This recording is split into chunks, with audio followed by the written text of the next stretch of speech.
So I want to talk to you today about the topic of faith deconstruction from the lens of a Black woman. I am an ordained minister of spiritual consciousness. My name is Reverend Evelyn, and I no longer identify as a Christian. This does not mean that I don't love God, Source, the creator of all there is. I have learned to separate my relationship with God, my relationship with my Creator, from the lens of the Christian religion. So I made a video a couple days ago about my faith deconstruction journey, but today I'd like to delve a little deeper into it from the lens of a Black woman living in the United States in this particular moment of time. In a time when Black people in general are being defunded, basically. Black people, the leader of this criminal enterprise of a nation, has seemed to created a lot of enmity for, and not just Black people, people of color. Basically, any human that's not a white male, a wealthy white male. So here we go.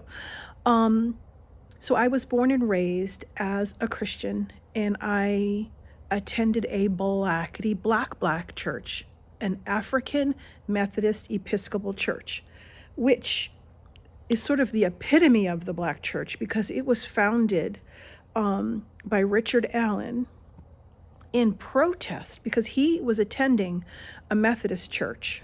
And in the Methodist church, when someone is praying, you do not move. You don't move. And as the legend goes, and I don't know if I have all these facts 100% straight, but generally here's the story. He was, the church that he attended, and this was in the 1700s. So the church that he attended with his Black compatriots, they had to actually sit in the balcony in the back of the church. So they were, the congregation itself was segregated. And so the collection was being taken. So the collection was being taken on the floor from the white people. The collection was taken in the balcony from the Black people, and then the ushers bring it downstairs and bring it to the altar. Well, he was on his way to the altar with the collection, and somebody started praying. So he stopped, and he got on his knee in the middle of the aisle in the white section. And somebody was telling him, you need to move. You need to get out of here. This is the white section. Someone's praying, and he's like, no, I'm going to stay right here. So he was made to leave the white section, and he and all of the Black members of that church left with their money and didn't return. And they started their own church. And so I was raised in the African Methodist Episcopal Church. There's several different iterations of AME, which I'm not going to get into. But anyway, so my Christian faith was founded in a Black church. But when we had a Black minister, everyone in the congregation was Black. And it was just a beautiful experience as a child to worship in a room full of people who looked like me, who loved me, who accepted me for who I was in that place where we were worshiping God, right? So, but as I got older, I began to question the whole, because I'm 58, so this was in the early 70s when I was a little kid. I began to question why there was this separation between races. Like, why were we separated?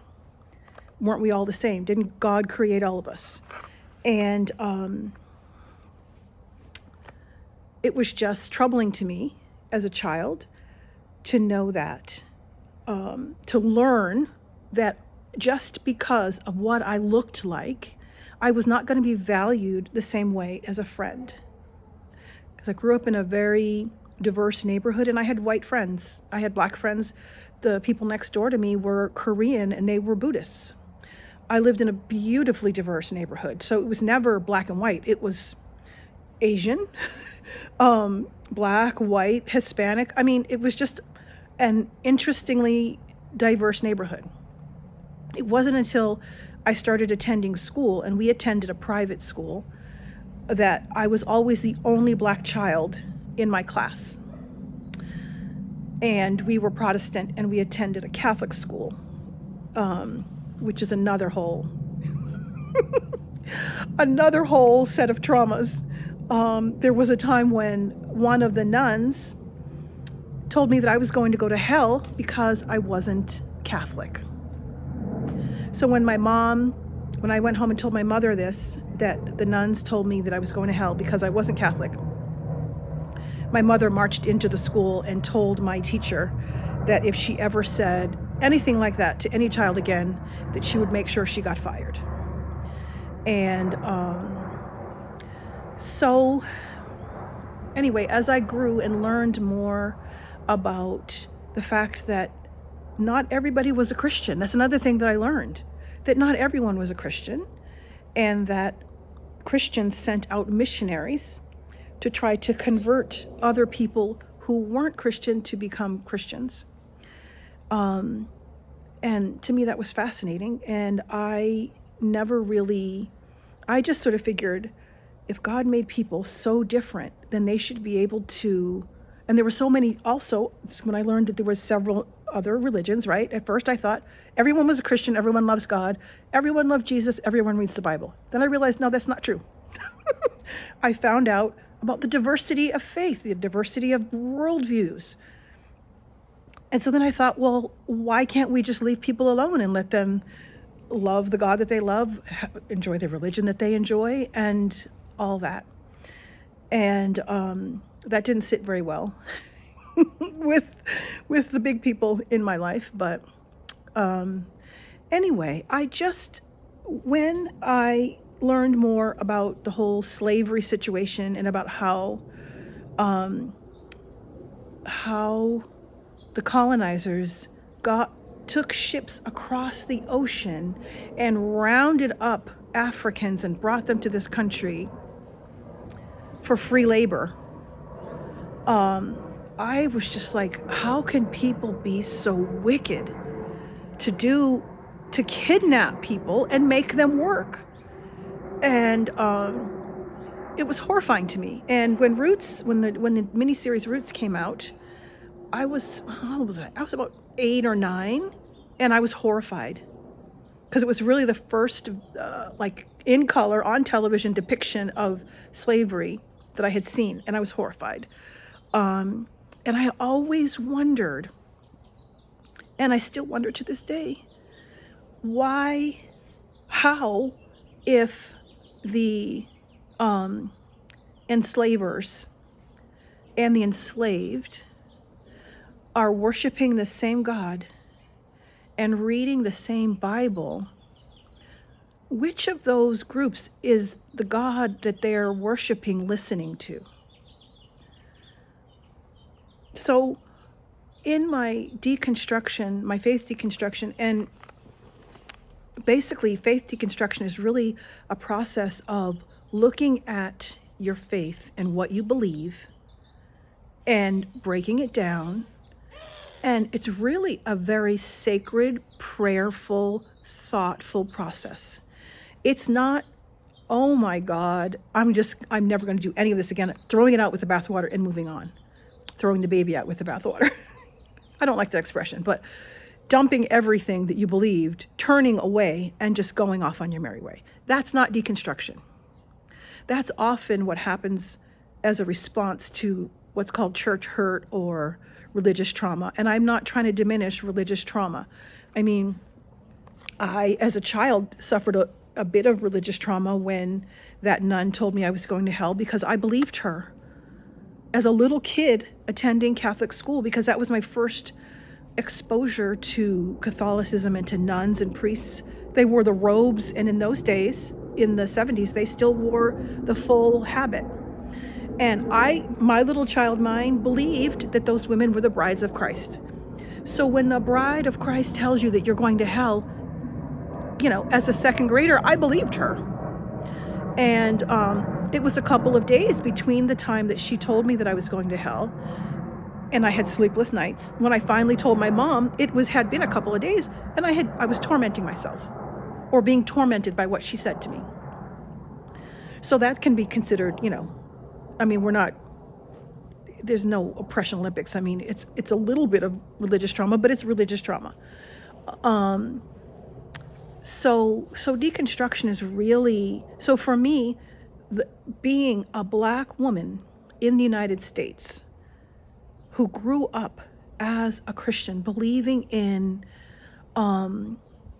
this God that had allowed slavery to happen, that allowed these wealthy white colonizers to go across the ocean and steal human beings and bring them back over, abuse them, rape them, and just mistreat them for centuries, for generations over generations.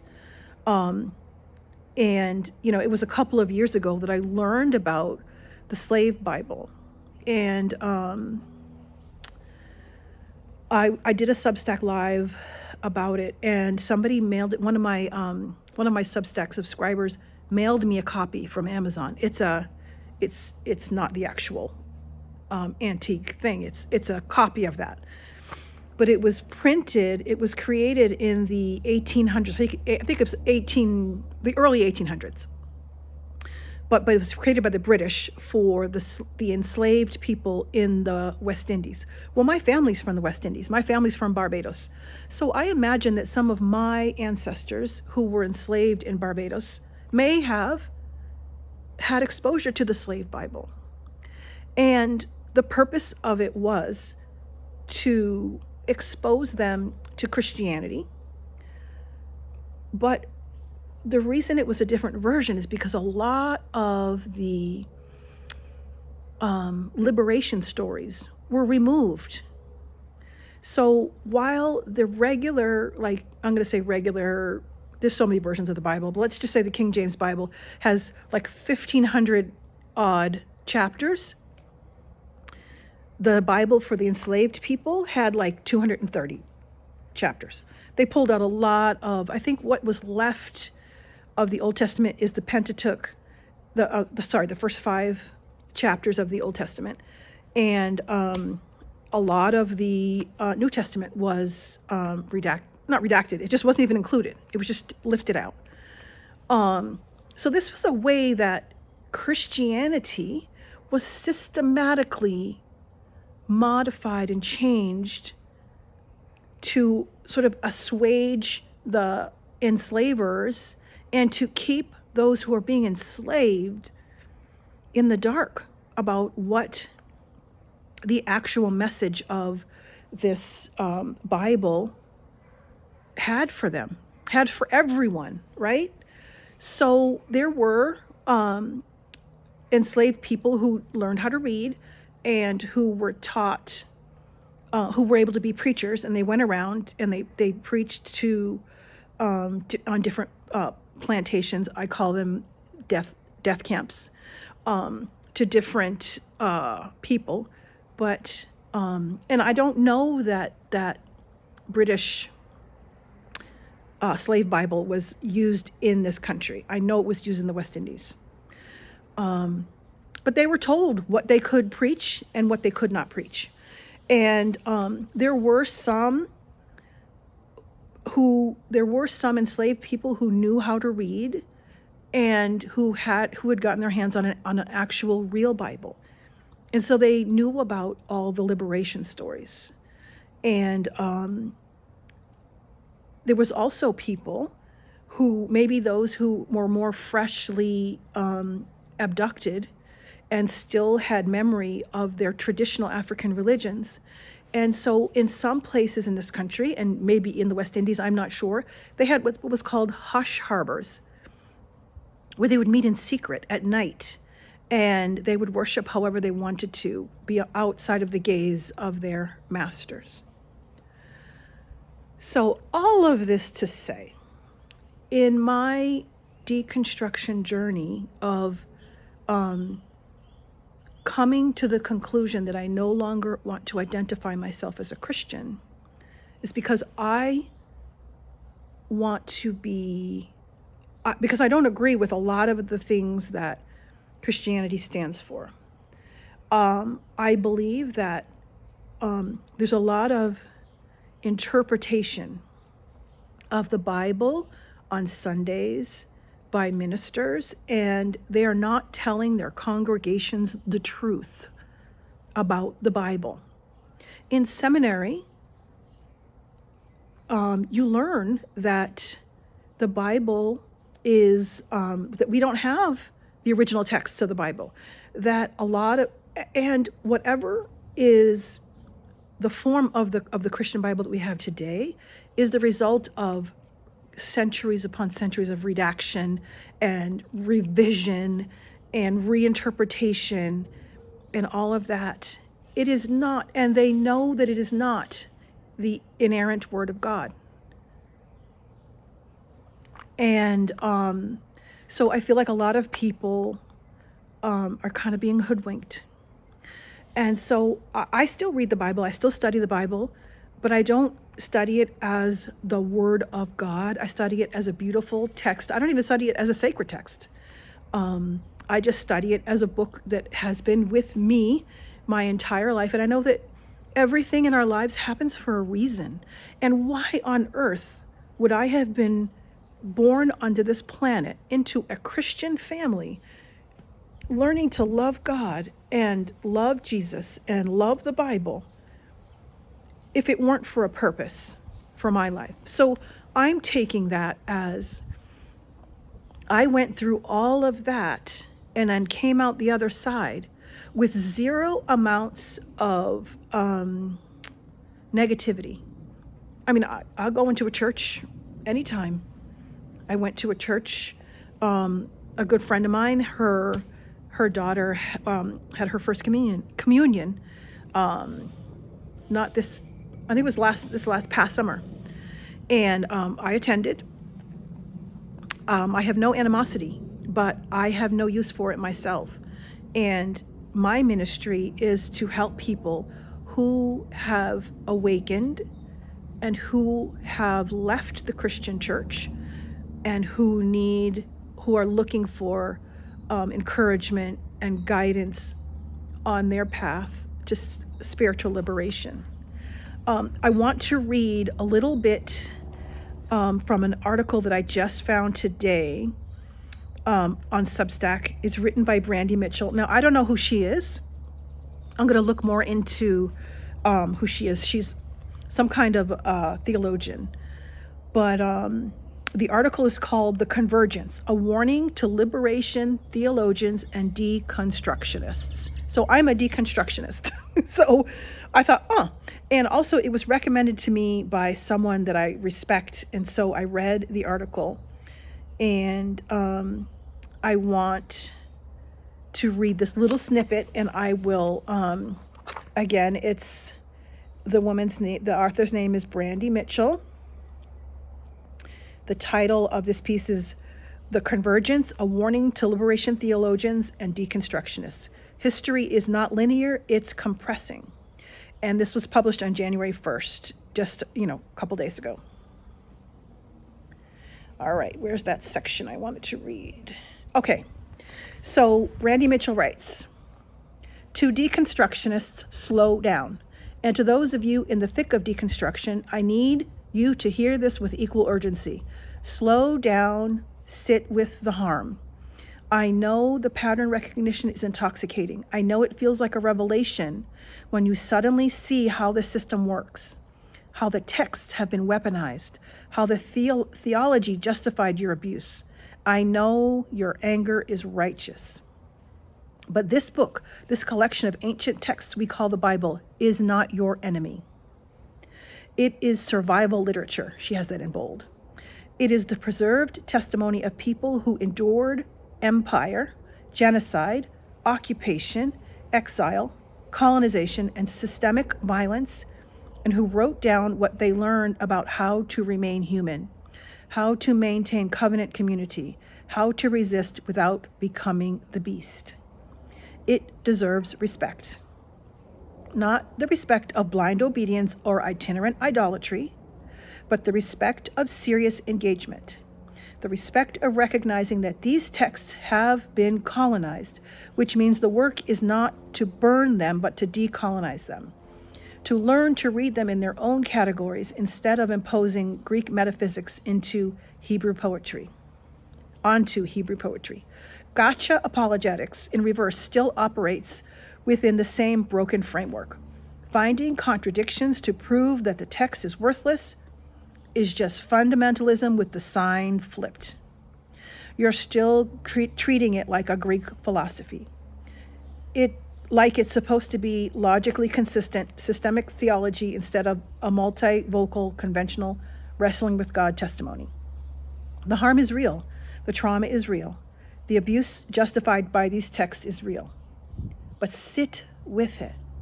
Don't bypass the grief by jumping straight to dismissal. Because if you do, you'll miss what the text was actually trying to tell you before the empire got its hands on it. So I wanted to share that. That was just a very powerful little bit of writing, and it spoke to me because in the beginning I did jump to a lot of conclusions. I was ready to throw everything out and become an atheist. But then I just reeled it in, and I am still to this day in the process of unwinding and doing the deconstruction, deconversion process. And it's a beautiful, beautiful, thoughtful, meditative process. And I love it, and I'm happy to share it, and I'm happy to really speak to how just the process of pulling apart the things that I had just blindly believed in has been very, very helpful to me in my life. And so, yeah, I just wanted to share that today. And as a Black woman, I know that I was put here on this earth at this time for a particular reason. And everything that I've experienced in my life up until this very moment has been preparation for the purpose that I came here to serve. And so, yeah, I'm grateful. I'm grateful for my journey. I'm grateful for where I am in this moment, and for the ability and the willingness to come alongside people who are in the deconstruction, deconversion process. Even if you're just questioning, I'm here for that support and to be a listening ear for that process. So again, thank you for being here. If you like what you see here, please like and subscribe to this channel, and I will see you the next time. Peace.